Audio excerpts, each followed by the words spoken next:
চলুন একটা চমৎকার হাদিস আপনাদেরকে শোনাই। এক, আমাদের নবী মুহাম্মদ সাল্লাল্লাহু আলাইহি ওয়াসাল্লাম মিরাজের রাত্রিতে মিরাজে গিয়েছিলেন। ঘটনা জানেন? শুনেছেন? শুনেছেন। এক, আল্লাহ নবী বলেন, আমি মিরাজের রাত্রিতে মিরাজে যেতে যেতে রাস্তাতে অনেক ঘটনা ঘটেছে। তার ভিতরে একটা ঘটনা হলো এই যে একটা লোককে দেখতে পেলাম, লোকটাকে রক্তের ফুটন্ত নদীতে ফেলে দেওয়া হয়েছে।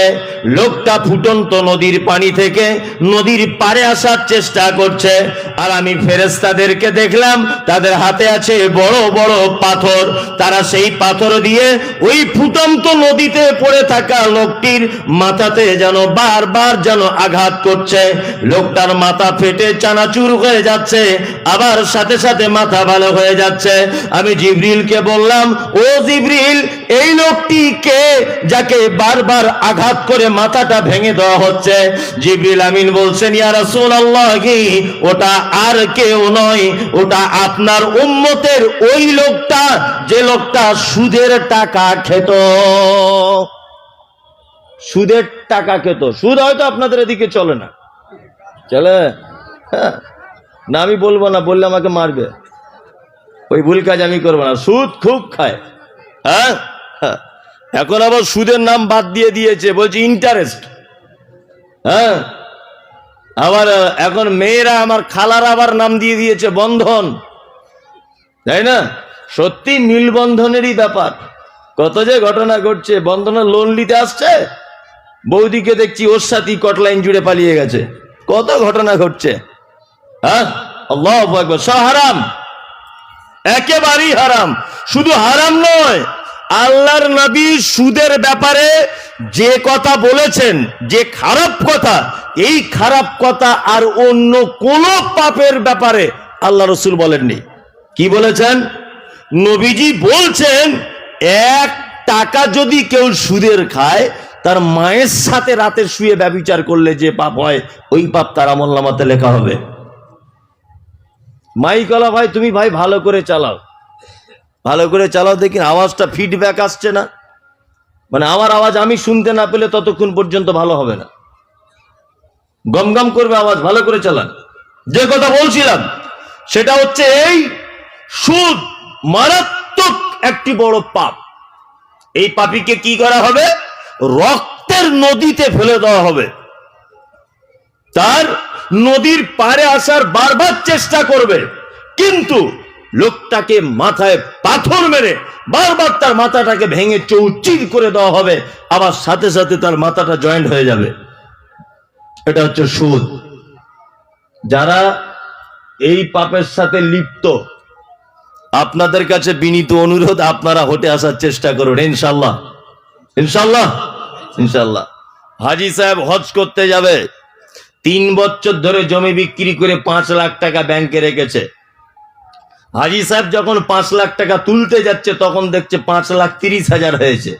হাজী সাহেব ভেবেছে হয়তো টাকার এমনিতেই বাচ্চা হয়েছে, ও ব্যাপার বুঝতে পারেনি। ও 5,30,000 তুলে নিয়ে বাড়ি চলে এসেছে। ওই টাকা দিয়ে প্লেনের টিকিট কেটে হজ করতে গেছে। তা আমি মনে মনে ভাবি যে ও মক্কা পর্যন্ত পৌঁছালো কি করে? ও যে টাকা দিয়ে হজে গেছে, প্লেন ভেঙে পড়ে যাওয়ার কথা তো।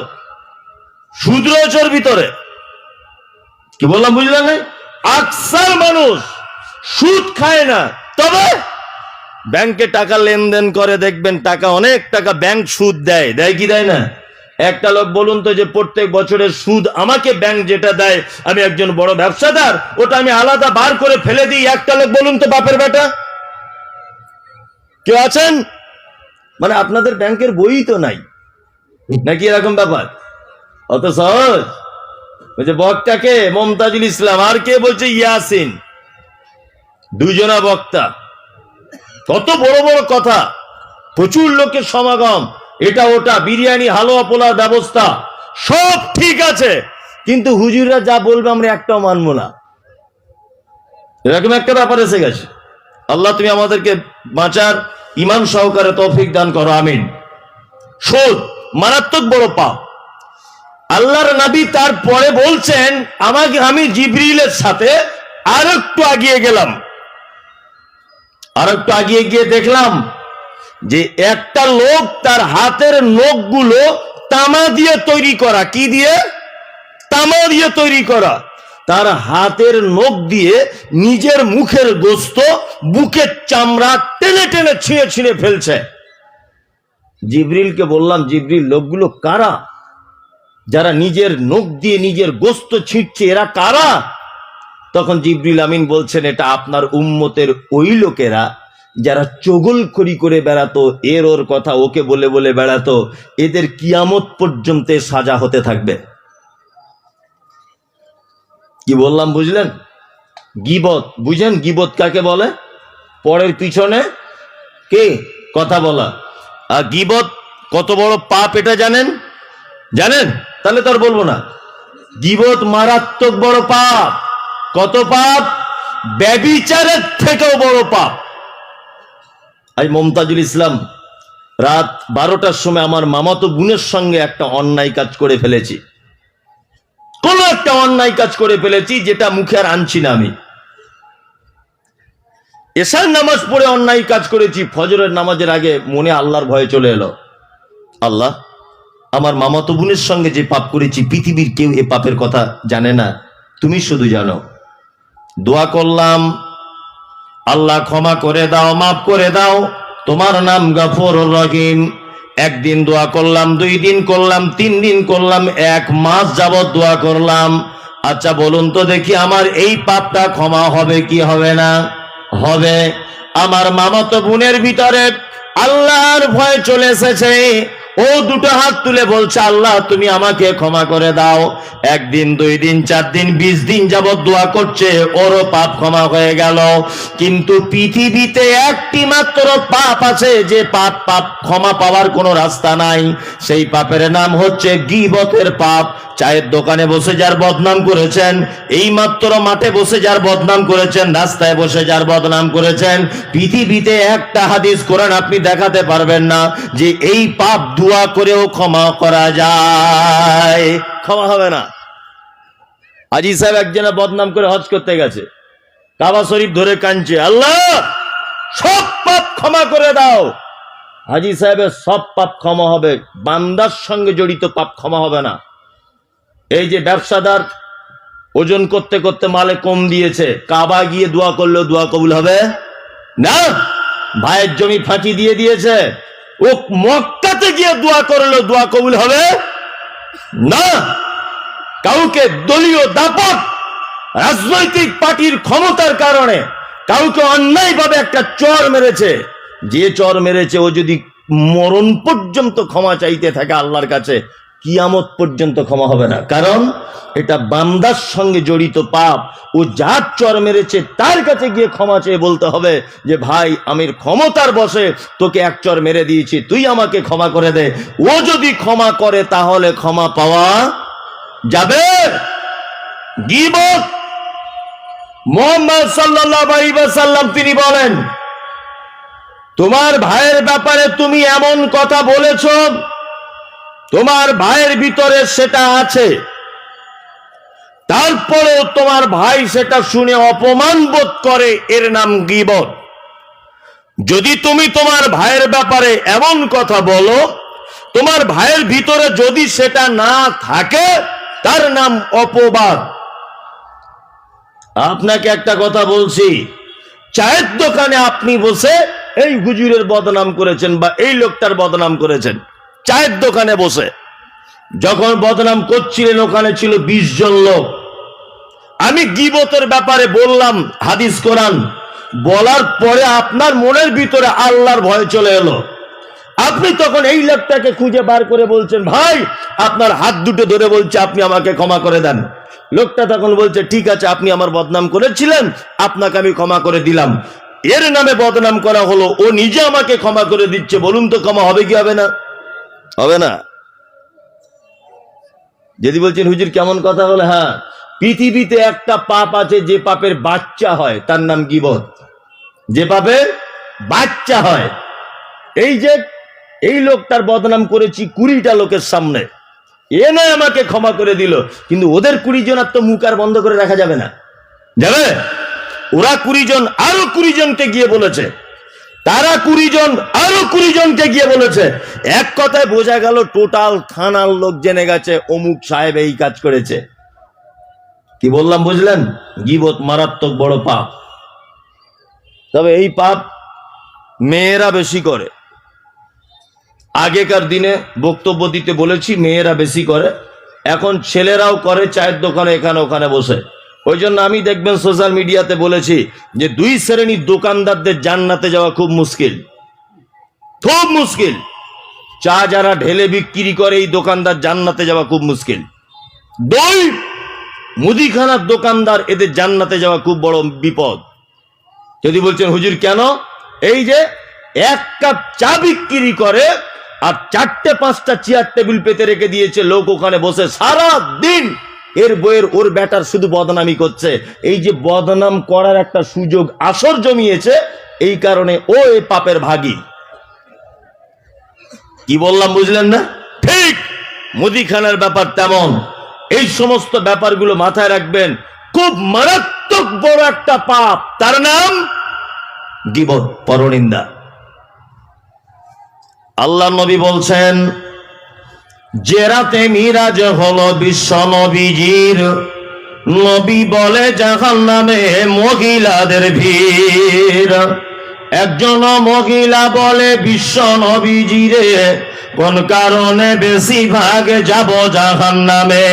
প্রথম কারণ হলো অধিক নারীগণ, অল্প ধনেতে তাদের ভরে না কমন। দ্বিতীয় কারণ হলো শোনো সমাচার, না শুকরিয়া করে ওগো স্বামীকে তাহার। গীবত যে বেশি করে একা পরে তরে, এহেন কারণে নারী যাবে জাহান্নামে। আল্লাহর নবী বলছেন, আমি মিরাজের রাত্রিতে পৌঁছে গেলাম, জান্নাতের দিকে তাকিয়ে দেখলাম সব যেন গরিব মানুষেরা, দুস্থ মানুষেরা, অসহায় মানুষেরা, যাদেরকে সমাজের মানুষ 10 পয়সা দাম দিত না, রিক্সা চালক, ফুচকাওয়ালা, ফেরিওয়ালা, মাছওয়ালা। আল্লাহর নবী বলছেন, এই রকম দুস্থ গরিব মানুষদেরকে আমি জান্নাতের ভিতরে দেখলাম। আর জাহান্নামের দিকে দেখলাম গরিব অহংকারীরা, কোটি কোটি টাকার যাদের দেওয়া হয়েছিল, 2 তলা বাড়িতে বসবাস করেছে, অহংকারে আলেম ওলামাদের সঙ্গে সাক্ষাৎ করত না, এত অহংকার হয়েছিল। আল্লাহর নবী বলেছেন, পুরুষের হাতে সোনার আংটি হারাম, পুরুষের হাতে সোনার ব্রেসলেট হারাম, পুরুষ সোনার কোনো অলংকার ব্যবহার করতে পারবে না। কিন্তু তাকে আল্লাহ এত সম্পদ দিয়ে দিয়েছিল, হাতে দেখছিলাম সোনার ব্রেসলেট, কানে দেখছিলাম সোনার দুল, তারপরেও পুরুষ মানুষ। নবী বলেছেন, এই রকম ধনী অহংকারী পুরুষেরা আর ধনী অহংকারী নারীরা, তারা যেন সব জাহান্নামের ভিতরে রয়েছে। বিশ্ব নবী বলছেন, আমি আর একটু আগিয়ে এলাম, জাহান্নামের দিকে তাকিয়ে দেখছি তার ভিতরে অধিকাংশ নারী আর নারী। নারীরা এমনি অবস্থাতে নাই, তাদেরকে যেন লোহার আকুশিতে জাহান্নামের ভিতরে যেন টাঙানো রয়েছে, জাহান্নামের আকুশিতে টাঙানো আছে। আল্লাহু আকবার। নারীদেরকে বিশ্বনবী ফেরত এলেন, ফেরত এসে ভরা মজলিসে বক্তব্য রাখতে রাখতে বলছেন, ইয়া মাশারান নিসা, ইয়া মাশারান নিসা, তাসাদ্দাকনা তাসাদ্দাকনা।